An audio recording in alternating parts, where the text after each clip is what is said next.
Welcome back to the MyLatinLife podcast. Since 2014, your trusted guide to traveling and living in Latin America. Today, our guests are Rafael from the Wealthy Expat and Jeremy Savory from Savory and Partners. And the discussion, the topic today is LatAm versus Europe. You could call it a round two. We've talked about this before, but it's an increasingly important topic for Canadians, for Americans, for Brits as well. And they know they need to escape. They know they need a plan B. And they're thinking, should I do Europe for the lifestyle, but all the bureaucracy and problems that come along with that? Or should I do Latin America where there's more freedom, but maybe less infrastructure? And so we'll kind of get into these topics today in the episode. So welcome, Rafael and Jeremy. Thank you. Thank you for having me. Good to see you again. So it's an audio-only podcast. I guess for the audience, just keep in mind, Jeremy has the lovely British accent and Rafael has the the English accent. Maybe we'll kick it off with the spicy take before we get into it, which is the Argentina CBI. Both you guys are in the CBI, Citizenship by Investment industry. Do you think this program is going to launch, and how do you think it's going to rank up if it does launch compared to the other CBI options out there? So maybe we'll kick it off with Jeremy and then to Rafael. Well, the first thing about Argentina is I notice a lot of people are super excited. But if you look at the situation economically and politically, I think they'd be less excited. So first of all, you see that I think Milei's days are getting increasingly numbered. So there's that. And also, even if he was still going to be in a position of power, he still needs the support of the parliament, which isn't a guarantee either. So if he gets past those two things, and the first one is obviously a lot more precarious, if you see everything that's coming out regarding his sister and the corruption scandals, and obviously the currency challenges, and he gets past the parliament, then you get to the fact that what's it going to look like? So everyone's talking about the bill, which is $500,000. I think it goes without saying, and probably I'm not the first person, that there isn't going to be any real estate at all. There could be a surprise, but it would be more of a surprise. It's likely to be some kind of contribution to the economy. And so I think if people were thinking to have like some little 2-bedroom apartment in Buenos Aires, that would be interesting. But I don't think that's going to happen. It will be something where it involves some kind of talent or recruitment, kind of like the Paraguay, como Suase thing, where, you have to create jobs, 5 jobs. I think it would be something like that. If you can get a vineyard, that would be fantastic because, obviously there's no shortage of people whose dream is, and I'm probably first on the list, to have a vineyard in Mendoza, for example. The fact is, the underlying asset would be real estate, so land, so that'd be good, but you're also creating jobs. But I think we're a while away from seeing if this is going to happen. People get excited, like since they announced Romania, like yesterday, everyone was like, okay, put me first on the list for Romania. But it's like, we're still quite some far away from going through all the legal changes and the fine tuning. I think it'd be fantastic if we had Argentina, because I think everyone really needs a new program. There's been already 3 come out this year, so it'd be good to see. But if you're going to have, and I think one last thing on that point is whether there's any residency requirements, because Argentina, when it comes to physical presence and tax, is not your friend. It's no es tu amigo. I agree with Jeremy in many ways, because especially when you look at how the landscape is locally in Argentina, because I've been talking to some law firms in Argentina about this, and as soon as this program comes out, if it ever does come out, because of all the controversy, because it's really Milei's idea. People think that, especially at the event, people were saying, oh, it's an idea of the government. It's an idea of the Ministry of the Economy. And no. Milei was the one who came up with this. And he said, I'm going to launch this through an executive decree. And this is going to go through, or decree. This is going to go through. And it's not really an idea of the other members of the government, and they all have to approve it.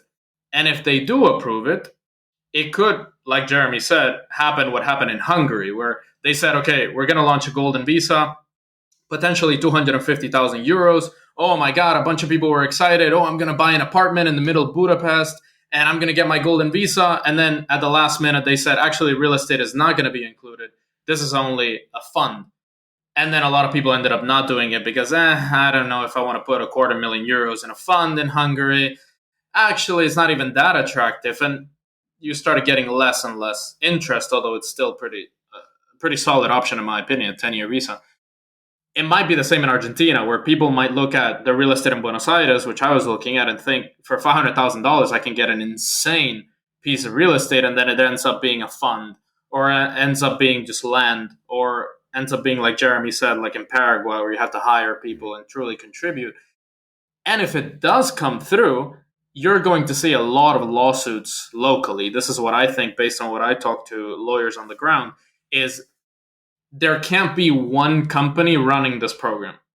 There's so many big law firms locally in Argentina that are going to sue that law firm the day after the program comes out.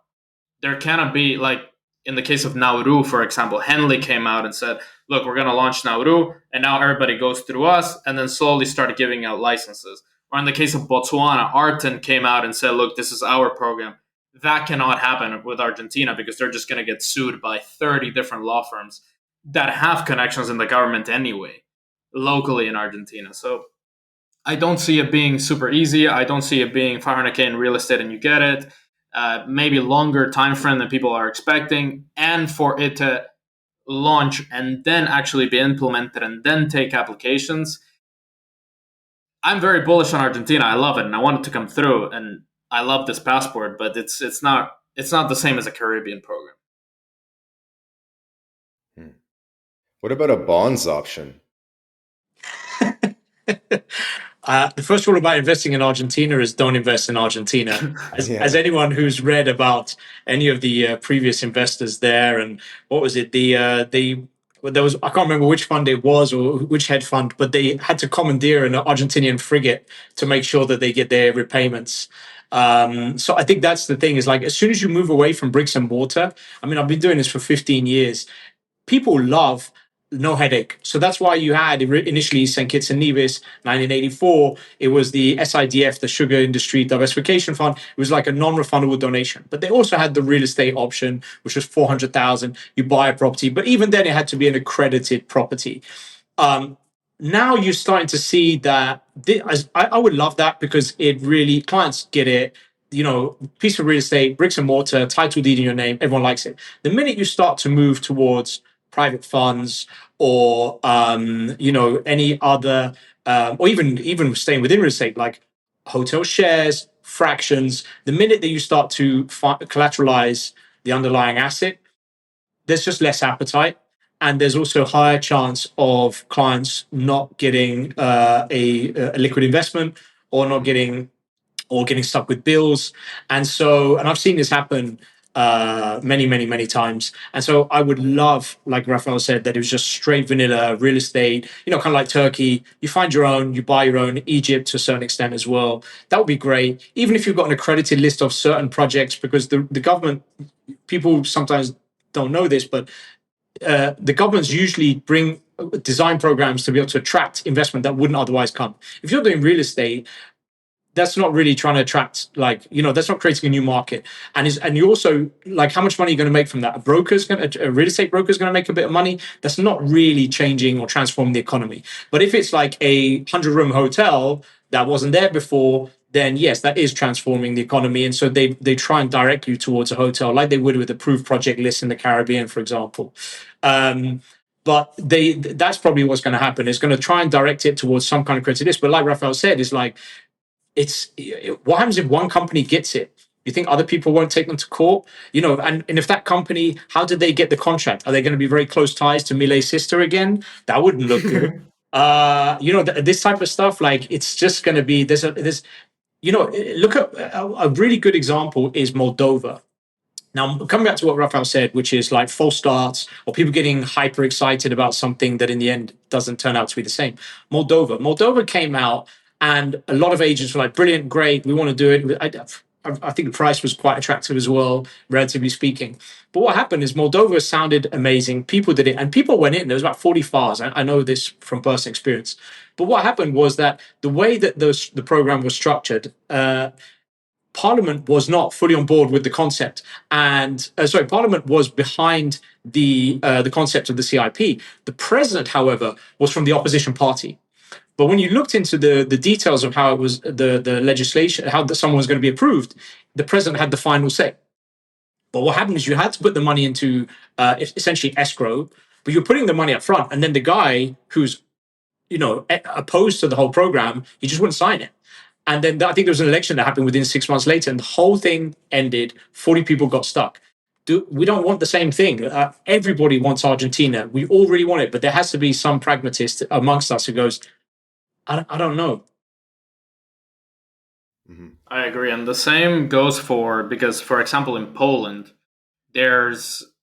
it's kind of called like you basically ask the president for citizenship. So you can literally just send an email to the president's office and say, look, this is what I've contributed to your country. I have a child with a Polish passport. And there has been people that have been approved that way. And I talked to some lawyers that are doing this program. They do 2 a month, for example. But I asked them, what about a golden visa? What if they do a real estate investment? And they literally said what you said, which is, yeah, what do we make from that? People are going to buy real estate here anyway. So that's the most attractive thing. And if they say, look, buy Polish government bonds, some people are going to go for that, but most people just want the real estate. That's also what Spain and Portugal, without much logic, but they say, oh, it's not bringing anything.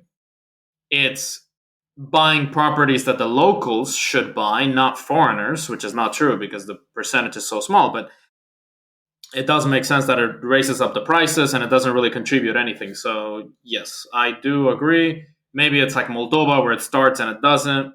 Or maybe it's just an investment, like $1 million into government bonds. And most people are not going to do that. Mm-hmm. Yeah. I was looking at the Migraciones website for Argentina. I couldn't even find the old school investor visa anymore, which they had for a while, right? Which was 150K investment or something. And I can't find it anymore.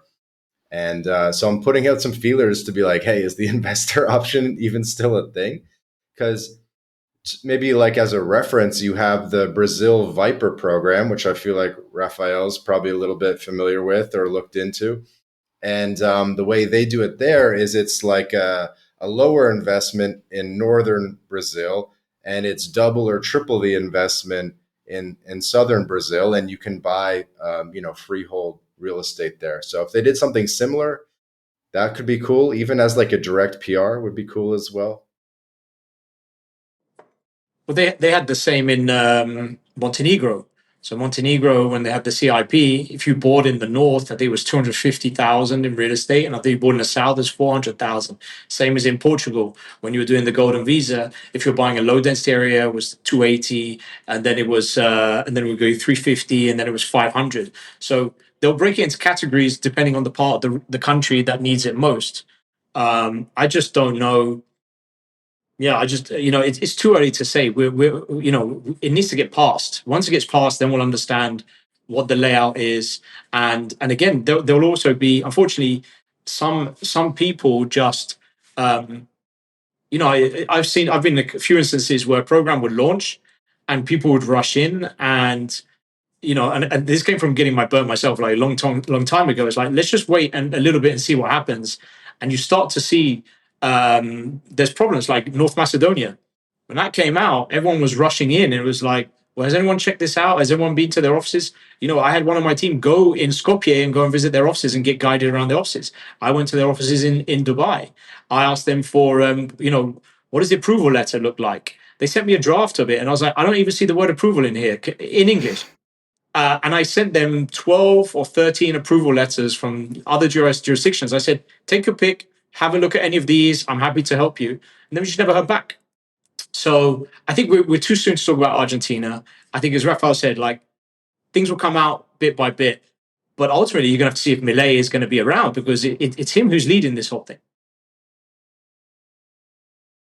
All right. Switching gears, you mentioned Romania. This just came out yesterday. I don't know if you have any thoughts or looked into it. Maybe you knew about it weeks ago. Who knows? What do you think about the Romania thing? You think that's a pretty interesting option? I mean, I could go, yeah, I could chime into it because I did have Romanian residency in 2022. Back when I was working with a Romanian lawyer, all I did was open a company, put 5K euros, and I got a residency permit. It was kind of extremely easy. And then they joined Schengen, and then it got way harder to get residency. Now, for this particular program, I think it's going to be the same as Hungary, to be completely honest. It's 400,000 euros into real estate. That is a good value in Bucharest or in Cluj-Napoca or even something like in the mountains or even on the beach. Like 400,000 euros gets you a lot in Romania. I don't think it's going to go through. I think it's going to be more like Hungary, where, okay, 400,000 euros into a fund. But the thing with Romania also is the competition is fierce at that price point with no passport. Romania, yes, you can get citizenship in the program. I think mentioned 5 years to permanent residency, and then permanent residency you apply for citizenship. So I think it's 5 year timeline, and then the time that it takes you to apply from PR to citizenship. But in reality, it's about 8 years to get citizenship in Romania. So maybe if it's like a Hungary deal where you put this amount into a fund, you put this amount into the government, and then if you live here, if you speak our language, then you get the passport in 7 or 8 years, it's not going to be that popular. If they say, like Portugal, spend a week here per year and you get the citizenship, then it's going to be extremely popular. Because I was talking to Jeremy, you work with them too. They do a lot of, mostly Portugal, like 99% of their business is Portugal. And they said, if the timeline gets extended from 5 to 10 years, we will lose 60% of our business.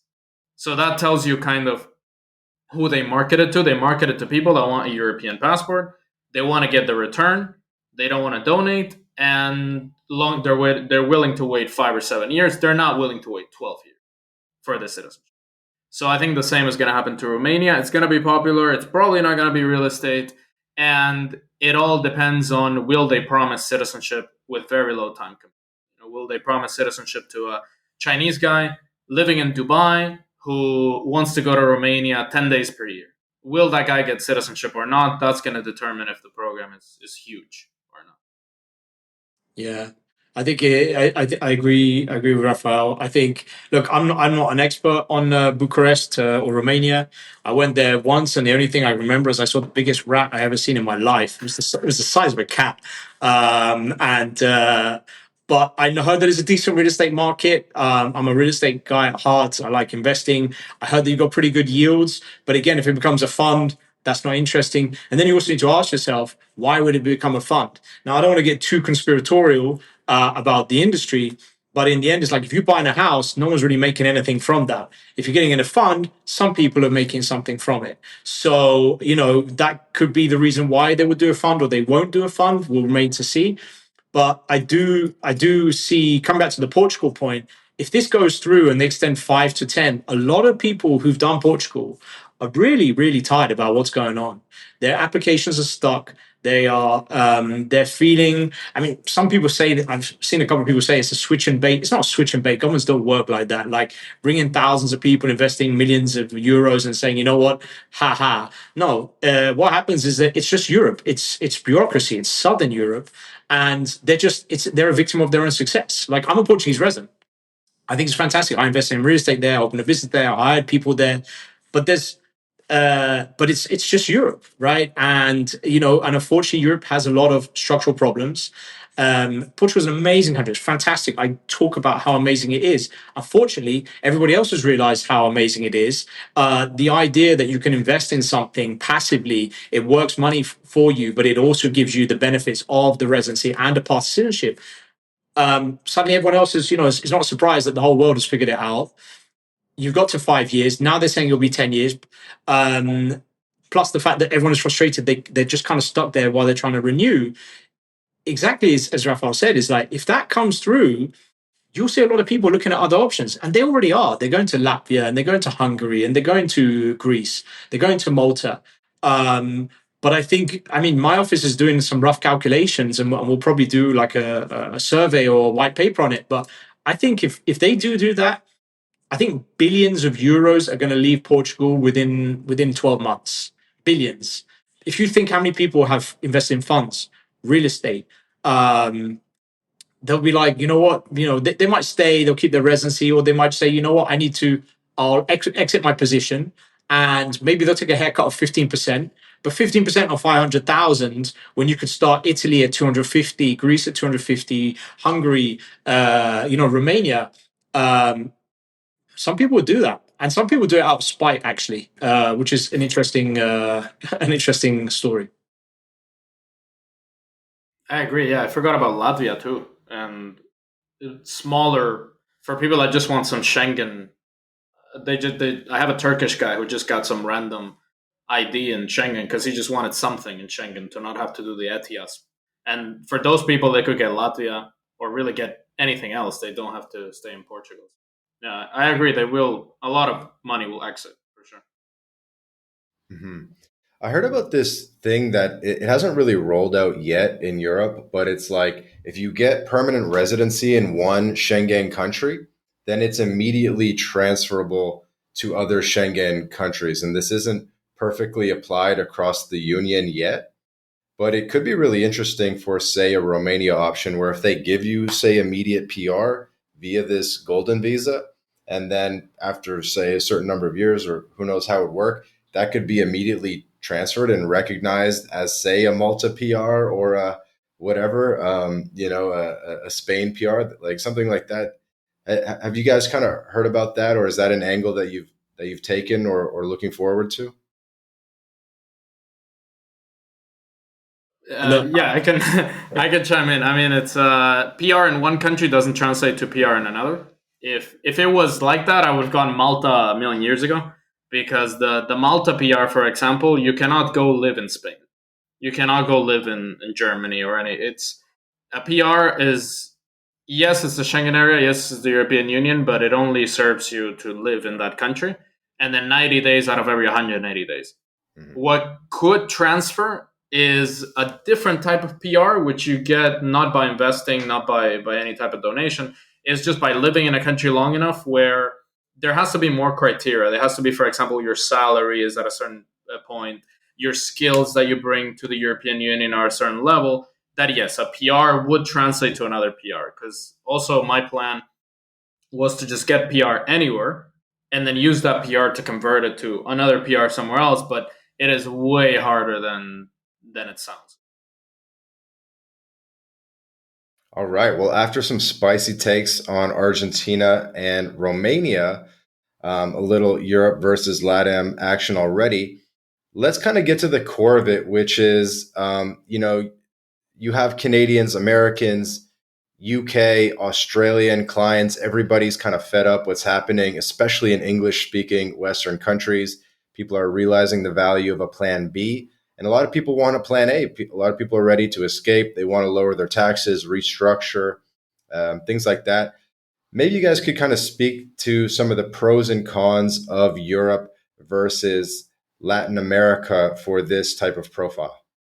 um, so I think, I mean, the cons list is probably maybe a bit longer than the pros list, but I just see that ultimately, if people go into Europe, it's partly an idea of assimilation.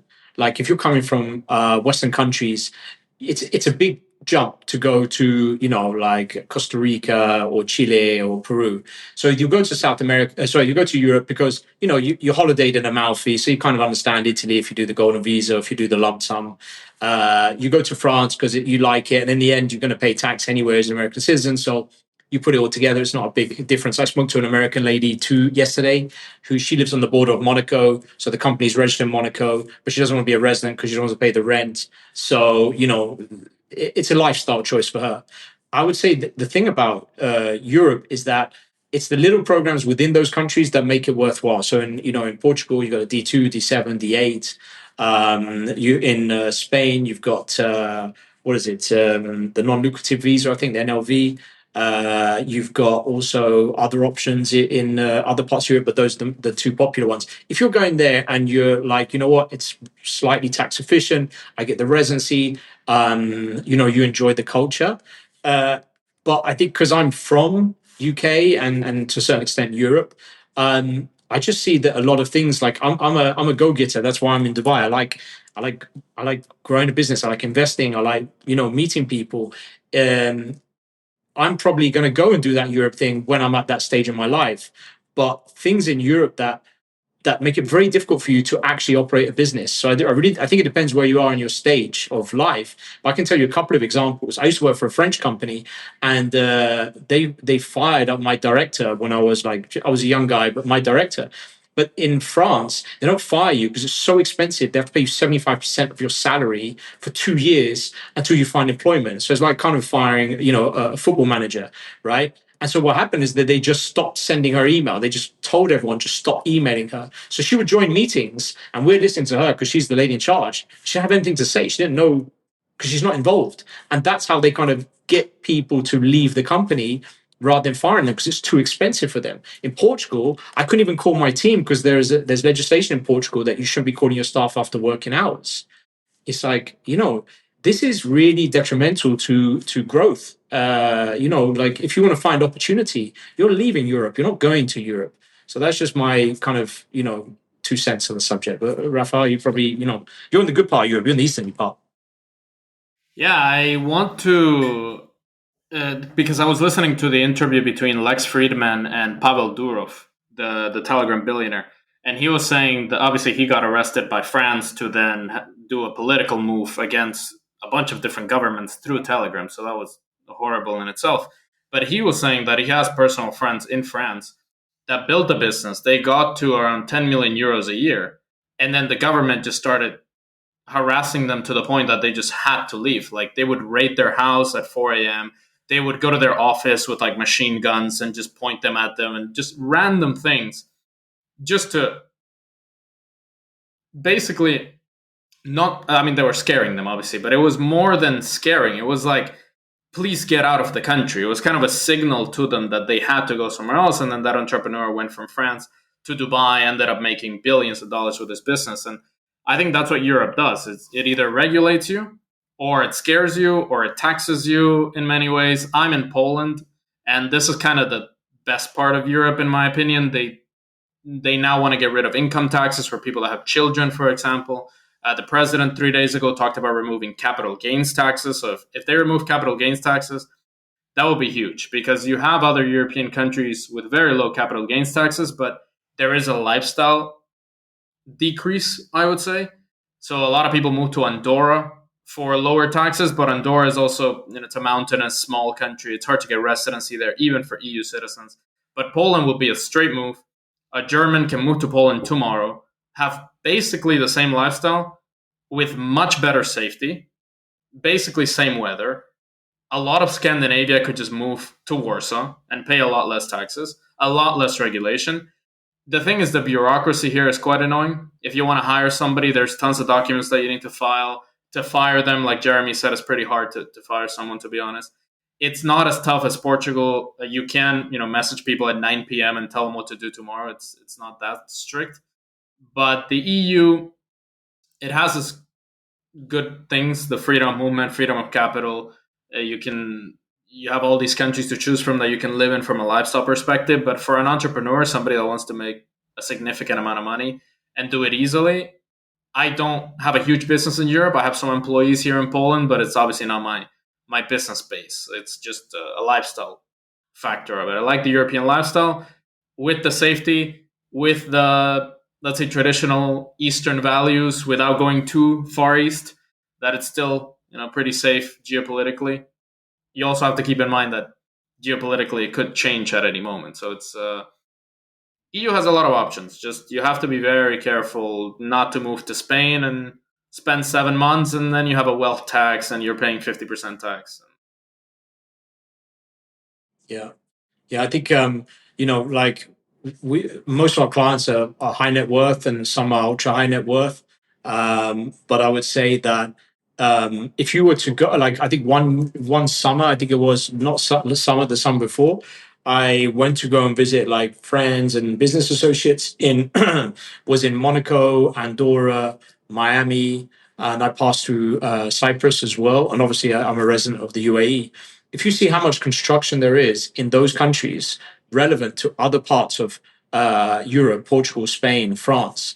Why is there so much construction? Why? I mean, Andorra is the most striking. Andorra is like, it's basically a ski village, right? But the amount of cranes and construction there, what does that tell you? Why suddenly people move into Andorra? Because they want to live in a small ski village? No, it's because it has territorial tax. The biggest migration we're seeing is wealth migration. Obviously, you've got social migration, you've got geographical migration, but essentially the fact that you can just pick up and move and go somewhere else or start a business somewhere else, or you can, look at the guy, the Revolut founder who's moved to the UAE. It's just like he wants to crystallize his gains in an attractive tax jurisdiction, and governments haven't figured this out yet. We can't be following the 1950s rules. Like 2025, people are very mobile. You can run business from everywhere. COVID showed us. You can hire people from other places. You can have more than one residency. One tax residency, obviously, or tax ID. You can have outsourced clients. You can have a payroll. You have 5G. You can fly everywhere, and governments follow geographic borders. And you can't. And now people are able to figure out what's available to them. That's why I started my own YouTube channel, which you guys are aware of. It's called Millionaire Migrant, because you know I'm a migrant. Everyone's a migrant. But the fact is, it's like, I don't want to just say that we only look after millionaires. We do. Obviously, that's our bread and butter. But the fact is like there's plenty of people on their journey, and they want to know, if I start this journey right now, am I going to be doing like the Revolut guy and just saying, okay, actually, right now, I just want to cash out somewhere else? Or they'll just say, you know what, there's no opportunity for me to grow. And I think that's the main problem we have in Europe, is that people don't have this kind of mentality that you shouldn't be an entrepreneur, or you shouldn't be successful. And the UK is the same. Like in the US, people view, I mean, where you guys from North America, I don't know, it was like Canada, but essentially it's like we see opportunity because we see that in ourselves. In the UK, it's a very coarse word to say that you've got money or that you're wealthy. Like, it shouldn't be. If you're hustling and you're still not making it work and you're failing your businesses, everyone likes you. The minute that you're successful, it's like, yeah, man, you probably stepped on a few people on the way to get there. It's like, as any of you guys would know, and many people would know, it's like, no, we work really hard and we don't. But the idea is that we become a target for people because we did actually try and make something of ourselves. It's just a narrative. Like, essentially, another reason I call it Millionaire Migrant is because those are the two groups or tribes of people who today are the most targeted. Because you're either on the left, where you're saying, well, tax the rich. I mean, that's never a bad idea, is it? Like, more money for me. Or you're on the other side, where it's like, well, we can't say that, so let's just say, let's too many immigrants. It's either one of these two narratives, right? And that's what's happening. Is like, as a society, politically, we're being told that those are the bad guys. The fact is like, as Rafael said, it's like, the problem isn't. The problem is the bureaucracy, the fact that we're restricting growth, the fact that when someone's successful, you harass them out of the country, the fact that there's the taxes. That's another thing. So I just think or the debasement of the currency. And I just think that these are all kind of like distraction points. Mm-hmm. And so do you think for, say, a Canadian American, which is the majority of our audience, is there an opportunity to do both? Maybe get residency in Europe and in Latin America, or do you think it's kind of one or the other? How would you approach that?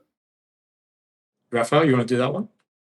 I mean, you got to be careful because in the Schengen area, most places, unless it's an investment residency, for example, like a golden visa, if somebody is making, let's say, 10K a month and is doing well in the US and realizing, actually, I'm going to go somewhere else, most residency permits are going to require you to have a permanent home in the country for the time that you apply for the residency. So they're going to require you to have some sort of apartment rental. They're going to require you to have some local ties, unless it's a golden visa like Hungary. So it really depends on, do you want to have a place that you don't use all year? Because Europe is quite, if you're getting residency apart from an investment, it usually requires you to kind of spend time in the country. Like, the non-lucrative visa in Spain requires you to spend time. All the retirement visas require you to spend some sort of time. So if you're just choosing, or you're just looking around, basically, Latin America is a lot more flexible. So, for example, Mexico in my experience, is not going to harass you for not spending enough time there. Or a place like Costa Rica, yes, they're getting really tight with AML, but they're not going to harass you for, oh, where does this money come from and how did you end up having it so that you can put it into our banks.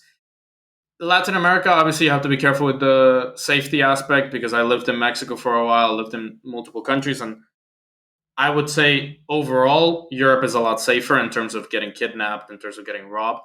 But unless you really want to commit to a country or you have the money to invest into a country, Latin America is a lot more flexible. So a Canadian that wants just to have a plan B can get something in Central America and South America, or even like a Paraguay 2-year permit, right? Everybody's selling that. Like, there's literally thousands of people doing that program.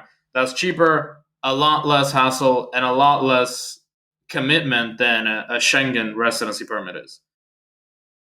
Lifestyle wise, I prefer Europe in many ways because it's just the development, the medical aspect of it is quite good in Latin America, most places in Latin America, but you can't say that you're going to move to Paraguay and enjoy an amazing life in Paraguay. Like, there's some people selling it that way, and you are taking a lifestyle hit by moving to a place like Asuncion, right? It's not, you're not improving your lifestyle in many ways.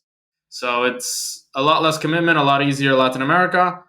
Lifestyle wise, I would pick Europe, but like Jeremy said, if you're really going to grow a business, in my opinion, Dubai is the best place to just motivate the hell out of you so you can get to that point. Yeah, I think, obviously coming from the fact that Rafael is from the US, so he has a perspective coming from there, and I'm from the UK, and I'm half French, so I'm looking the other way. But the fact is, we're all here because we are people who were drawn to the exotic. We were drawn to like life on the other side. And I think a lot of people who follow our journey, our content, and all of that, or consume our products and services, they are of the like mind. And I think what's happening is that is increasing every single day, as we're seeing, because the attractiveness on one side is increasing, but the motivation to leave is also increasing. But obviously, in the same way that Rafael, like, well, I'm from this part of the world, so that is every day is exciting for me and stimulating. But I'm from that part of the world, so for me, I'm going in the opposite direction. So, like, I met my wife in Bogota. I have a residency in Paraguay, and and I also agree with Rafael. It's like, okay, it's popular, it's attractive, but when it's also inexpensive, the volume will catch up with you. Look at what happened in Portugal. But I also know that you've got other countries that are tax friendly. You've got Uruguay, which is very attractive. There is not technically territorial tax, but they seem to be extending it all the time, that it's effectively a de facto tax free jurisdiction, territorial tax jurisdiction. Costa Rica is another one. And then you see, like, the population of North Americans in Mexico is about 1 million people right now. So there's clearly a movement of people going there. And sometimes another thing I've noticed is some of my clients have Latin partners. It's not just it wasn't just me. It's other people, because either because they lived in South America or because there's a large population of South Americans, Latin Americans living in the US, for example. But people meet with someone in Spain, for example, who might be originally Venezuelan or something like that. So I think at the end of the day, really, my wife, I said to her, we're going to go back to South America. She went, no way. It's going to be Miami, it's going to be Spain, or we'll just stay in Dubai.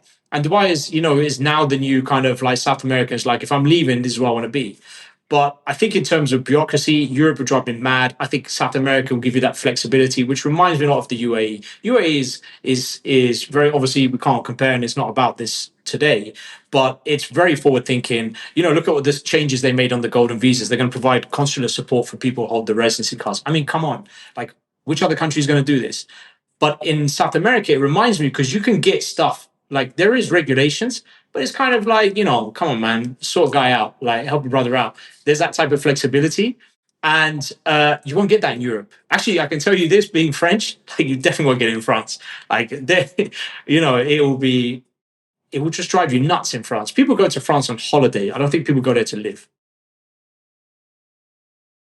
I agreed. I love the Latin ease of business, let's call it, that you can basically, if there's a line, you can skip it if you know the right person, and that's powerful, because you can't really do that. Like, to skip the Portuguese golden visa backlog, good luck, right? But if you want some residency permit in Panama or anything, it's very easy to skip it, and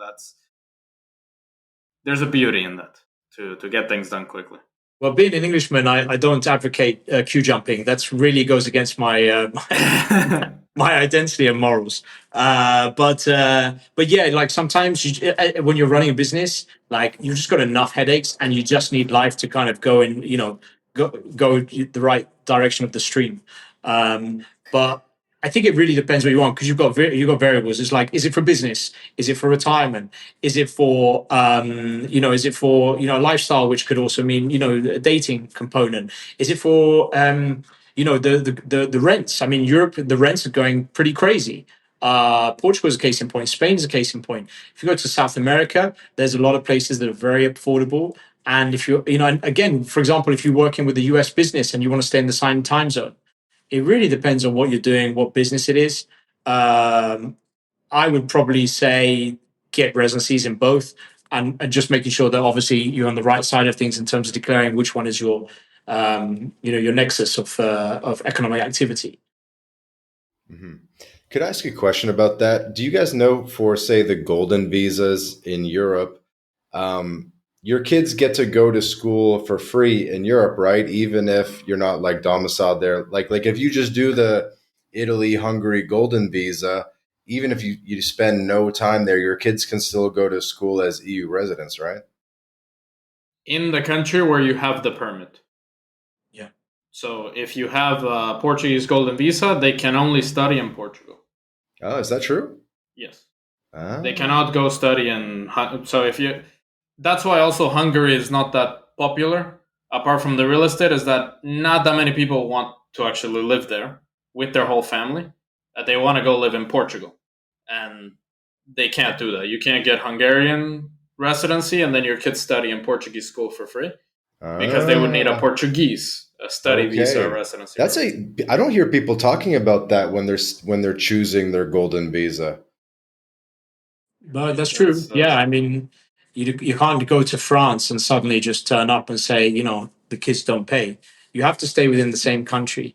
But I mean, there are international schools now in Portugal. I mean, they're booming. There's so many international schools. There was only one Alliance Française when I was there. Now there's two.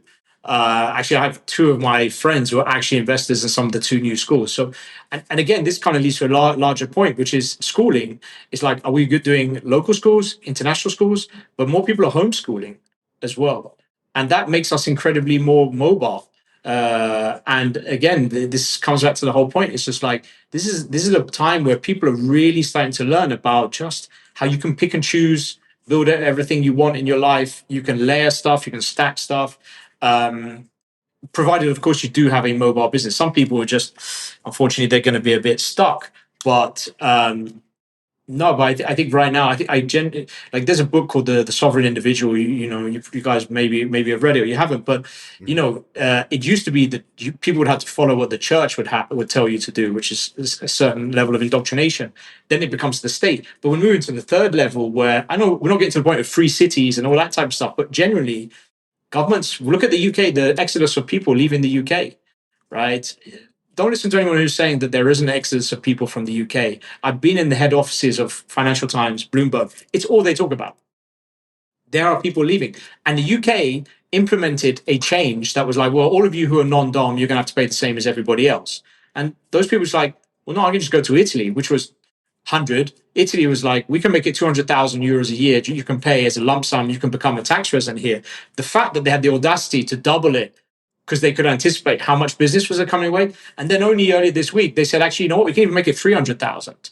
The fact that money leaves and there is no exit tax. Like, if you want to go and make a change, like putting myself in the position of the UK government, you'd want to make sure you had some kind of exit tax before you do something. Then everyone leaves, and now you can't do an exit tax because now you're just going to scare away the people who might want to come, and the people who've left have left.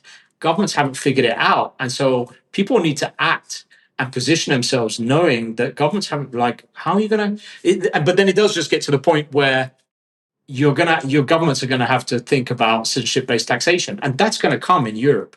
I mean, people say it isn't possible. It's like France talks about it regularly, and the volume is coming up. to be able to enforce it like the US government, you need to have the ability to lean on banks and financial institutions and say, hey, if you want to be able to transact in euros, much the same way you want to transact in dollars, we need to know, through CRS and all the other paperwork, we need to know who's got a European passport. And the more that the dollar is, okay, it's not going to lose its position as a reserve currency, but as long as the euro starts to become a viable alternative, it will embolden the European states to go, you know what, maybe this is something we should look at. And I think people already figured that out. That's why a lot of people are now saying, I need to get another nationality, which is why Rafael and I, been in this space. Yeah, Spain is waiting for France to. France is going to be the first one, and then Spain the day after is going to launch at least citizenship-based reporting, not citizenship-based taxation straight up, because obviously the US dollar is so powerful around the world and it's pegged to so many different currencies that the US can just at any point request, oh, Cambodia, give me all the information of US citizens banking there. Panama, give me all. Europe as a whole, yes, the euro is powerful, but it doesn't have as much power. But once France starts doing it, Spain starts doing it, and Germany's like, oh, maybe we should do it. And then Sweden, and then all of these countries with like 50% tax rates, they start doing it. It's a real possibility, for sure. Mm-hmm. Definitely like, what's it called? Baby step towards it. Yeah. Just little things at a time. Yeah, I think from my perspective, it's kind of what you said. It's like Europe only makes sense if you're willing to jump in the tax system or do a golden visa, right? Or it's kind of a binary choice of one of the two, unless you have citizenship by descent, maybe. But it's like you're either getting in the tax system or you're doing the golden visa. Whereas Latin America makes a lot more sense for people who are early in their career, or people that don't want to necessarily get into the tax system, or at least get into a territorial tax system. Maybe there are some exceptions in Europe, like maybe Malta or Cyprus or something, but by and large, it's. Would you kind of agree with that? Rafael? Yeah, I mean, I didn't really get the point that I should agree or disagree, but that. Yeah, it's kind of like, if you're thinking about Europe, you have to go into it knowing that you're going to have to invest a lot of money, or you're going to have to get into the tax system to keep a permit active, right? In some way, yes. The thing too, if you're a resident of Europe, there's a lot of ways to be a resident and not be a tax resident, but yeah, all the ways that I can think of are based on investment. Like a golden visa that allowed, like Spain used to have a golden visa. Yeah, Spain has 50% taxes, but you don't even need to go to Spain to renew the golden visa. You just go 1 day per year. So it's very clear you're not a tax resident. But yeah, back to the point, you do require an investment. So yes, it's either money or true commitment to a country. But there's also places in Europe where you'll be fine. So Monaco, Andorra, certain cantons in Switzerland as well. And I think, if Italy does pass this at 300,000 euros, Switzerland will be a net beneficiary again. So there are ways to be in and around Europe. But again, like I know people in Monaco, and I think a lot of people who are Monegasque tax residents don't actually live in Monaco. I don't know how many people in Andorra are there all the time. But I remember in Barcelona playing paddle with this guy who had a St. Kitts passport. And he's just like, you know what? I don't mind, I like it in Barcelona. I'll pay the taxes. And then part of me is like, okay, fine. So then the St. Kitts must have been triggering a tax event. And then you're in some tax-free jurisdiction. And then you're like, I've made enough money at that exit point that I just want to live my life in Barcelona. Some people, it's just worth paying the taxes for the lifestyle. But another thing I think is going to happen is that if you could, like I think you were saying earlier, is like younger people. You go to South America, let's say like me, you meet a Latina. You can then go to Spain, and then afterwards you can get the Spanish citizenship within 2 years. They'll get it in 2 years, but by virtue of marriage, you'll get it 1 year later. That's a very attractive play for a lot of people. And I think that's something that you might even see from Portugal. Exactly. You might see that in Portugal as well, where you'll see a lot of people who will be doing the same thing. They'll just cross the border. There's a lot of people doing D2s and D7s, D8s in Portugal who will be frustrated and go to Spain and say, you know what, like it's pretty much just across the border. And for them, it will be more attractive on a lot of levels, but with a path towards citizenship as well. Yeah, that's a big one. The 2 year spouse one. One of my friends from the US is literally doing that. His girlfriend is Colombian. They got married on paper. She's getting Spanish passport in a year, and then he's getting the Spanish passport to renounce the US one. So it's They got married on paper. Is that different to getting married? No, I mean, they didn't have a wedding. They didn't have it. It was just Okay. They went to the courthouse, got married, union, and done the civil marriage.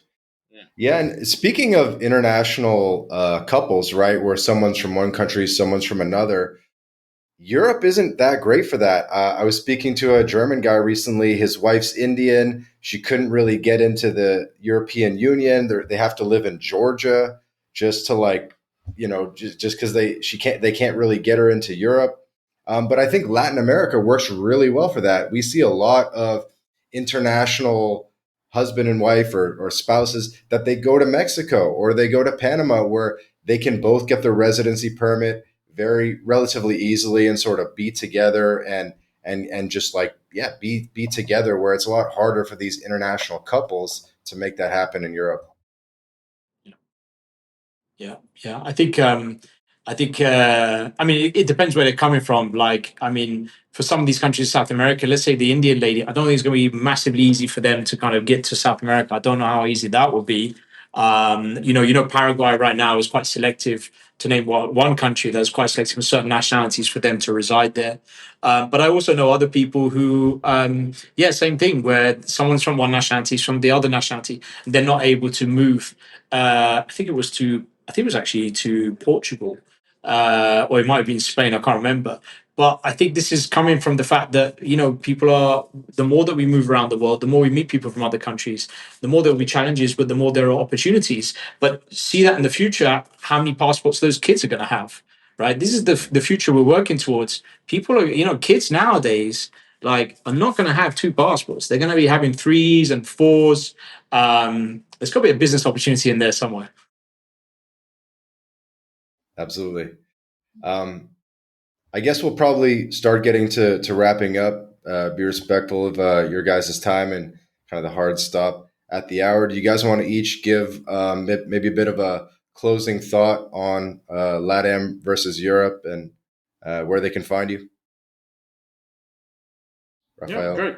I would say it really depends on, because when I talk to somebody, for example, they've been watching my YouTube channel for 6 months, we are pretty, let's say, straight with who we work with, like who I want to essentially talk to, and I'm working on that because people think that I'm a bit of an asshole, but I am opening up who I'm working with. But it really depends on how much money you have to put down, because if you have €500,000 or half $500,000, let's say, then the opportunities are endless, right? Then you can really choose. I'll get a Schengen residency. I'll also get a South American one just in case, and I'll also get something in Central America. I'm very bullish on El Salvador. I think El Salvador is doing very well. For anybody that wants to learn about El Salvador, just watch the videos of how the prison system works in El Salvador. It'll blow your mind. Every single prisoner has to go to work to develop the country. And that is like tens of thousands of people that would literally just rot in jail. They're now building roads, they're building libraries. And in 10 years, that's going to be a massive workforce that no other country is essentially benefiting from. So I think El Salvador in 10, 20 years is going to be unrecognizable. And it's obviously the citizenship is $1 million, so that's a different level. But getting residencies very easily in general in Latin America. If you have a low budget, I would recommend Latin America, unless you want to dedicate yourself, for example, to Portugal. Like Jeremy said, you can always cross the border by car. Nobody's really looking at you. And if you have a lot of money, then a golden visa in Europe. In my opinion, looking at how Europe is shifting to the ETIAS, the EES system, the very specific tracking on how many days you're going to spend in Europe, if you're going to spend a significant amount of time, it makes no sense to just be a tourist. especially now. So it's definitely important. If you want to find me, the channel is Wealthy Expat. I make videos about this. I have 4 passports. I have like 6 different residency permits. So this is the stuff I talk about because I've done it. And yeah, happy to talk to anybody interested. Well, I'm not an asshole. But I do get what Raphael's point is. It's like people like, there's some people you just can't help, and you just want to save their time as well as your time. But my channel is only very recent, very new, but I've already got existing clients who are like, oh, so and so's seen your video, they'd like to meet with you, and it's like, about what? And they they just want to have a coffee, and I was like, I don't, coffee about what? Like, we need to understand that if, it's the basic level about just getting ROI on time. And I'm also at a stage where it's ROI in my time and my kids' time. And so I don't have a coffee about something. It's just like, we can save you time by you just tell us what you want, what you're looking for. And we'll just say, look, this isn't for us. This is maybe with someone else, or we can't look after you, or come back in a while, or just subscribe and see how we go. But I think it's just, sometimes you don't want to be obviously rude, but we now have a team now where it's just like, look, just tell those people, and I'm not in touch with those people. Exactly as Rafael said, is it comes to the point where it's a lose-lose, and the whole idea is that you want to be able to reward your clients by saving them time and allowing them to do as much research as possible. So I think I have 4 passports as well. I'm working towards like 5th. I looked at Turkey. I'm not in a massive rush for Turkey. I think it's good. I'm looking at Sao Tome. Then I heard Botswana. I mean, there's so many options there, and it's so exciting. But residencies, a lot of them I've done just kind of just to try it out. But also some of them I need it just because I have a business in that country. But ultimately, I think it's just really about letting people know that if you want to go and collect all of these passports and residencies, you should really do it for an actual use case. Even though I know, and Rafael will say the same, a lot of people are just like, they just want to collect it because they need to mix and match the colors and, get their little Uno card game going with the colors as well. But I think ultimately just, we talk a lot around tax. We talk a lot around, obviously, citizenship by investment. I've been there for a very long time, residency as well. But I'd like to try and, where I can, talk around how programs get made, what happens behind the scenes, the things you need to be careful of. I see noticeably within North America, people coming from North America, I get the impression they just want like off-market stuff, or I get the impression they want to spin the globe and just say, Jeremy, just give me something from this country here. And you need to tell them, it's like, look, some of these are citizenship by merit, some citizenship by descent, citizenship by exception, citizenship by investment. There's multiple ways of doing it. But, there was one guy who somebody was like, Jeremy, I want you to check out this guy. And I did a post about it, LinkedIn post about it, about Slovenia. And it was 2 clients calling me, and it's like, you already got passports for my company. Would you need another one for it? It's like, no, well, it's a pretty good price. It was 35,000 euros. And so I just did I called the company, and it was like a call center in, I don't know, whatever the capital of Slovenia is. And so I did a post about it, and I just told about how it went through and all that stuff. And I think ultimately it's all about education. We want to educate people. People need to do their due diligence. The more that we educate, the more benefit they'll get from it. So the channel is called Millionaire Migrant. It's separate to Saving Partners. Saving Partners is a government accredited firm that processes second passports for many years. It's very blue chip. It's very corporate. And I'm just moving in a different path now because I feel like I've got some fun stories to tell, basically. Yeah, I'm sure the audience is going to be super excited to see such heavy hitters together on a podcast. And guys out there, if you see a $35,000 Slovenian passport on an Instagram ad, that is not a real program. So subscribe Romania is a huge one. Romania, that's not a real one either. So be sure to subscribe to the Wealthy Expat channel and the Millionaire Migrant to get the real deal insider information. Jeremy, congrats on your growth, man, since our last podcast on your channel. Incredible stuff. Thank you. Thank you very much. And guys, just hold on 2 seconds when we say bye so we don't lose the audio. But we'll get to wrapping up there. This has been another episode of the MyLatinLife podcast. Please subscribe to the channel. We put out 2 episodes a week like these amazing guests here today, and you won't want to miss an episode. Ciao for now.